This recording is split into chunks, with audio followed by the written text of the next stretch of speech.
At restaurants, our favorite games was to touch an object on the table and casually, laughter and fun into the existing conversation. Touching the favorite game, I might say. You crack me off. Then you will graze your knife and fire. That's a sharp observation. I will hold my water glass and coffee on. Don't get too full of yourself, and you will not seriously and apologize. You're right. I'm sorry. And as you talk the fun to sign the check.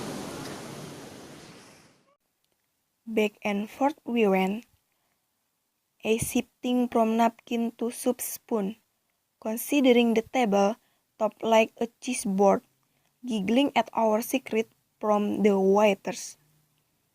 The best, of course, was when a new object was introduced to the table, something surprising or difficult to maneuver into wordplay, something that left us both staring hard and silent, racing each other brains to the cleverest quip. You were always faster than I could not keep up with your lightning mind, and rejoiced instead in the satisfaction it gave you to beat me to the punch line, to see you beam at your own wit, and then at me. Your favorite audience, food always tastes more delicious when you feel victorious. Maybe this is why people like to hunt. The day you broke up with me, you took me to Whole Foods for lunch. This is a pain because there are so many of them in New York City and they each look the same. And so now everyone looks like the scene of the crime. After you told me you'd forgotten my name, on so many other mouths I said, "It's okay," and held your hand while you cried. If I had been just a little bit faster, I would have reached for the cheap paper napkin holder and said, "Thank you for dispensing this knowledge to me." It would have not been one of my stranger puns. But it might have made you look, which is still what I want most of all in that moment. I called upside the table this letter and knocked on the counter between us, or I guess I was more disposable than I thought, as I reached for a plastic phone. Maybe you should keep this information contained with another take-out box. I can't believe you kept a lid on this for so long. As I take a swig of water, I bet it was really hard to keep bottle. Maybe I could have started a line about every single product on the shelves, as I threw them to the ground, winding my backward through each aisle to the exit. Can you imagine the response I would have gotten?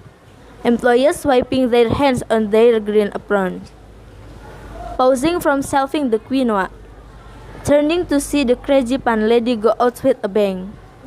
I could have delivered one finally zinger shouting, "I've never been so betrayed," as I fussed over the entire display of violet fruits, causing every shopping cart-wielding mom to burst into sympathetic applause as I bow my way out.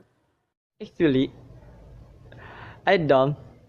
Anyone could have even noticed. I'm sure weirder things happen in Whole Food all the time. Instead, I said, "It's okay," which was the opposite of what I mean. I mean, it's not okay. I mean, why? I mean, please don't leave me. I mean, I have loved you for 5 years. I mean, will I play with when the waiters are looking? Who will I rush to impress with me better? Who will smile at me when he reaches the punchline first? The latter that he has won.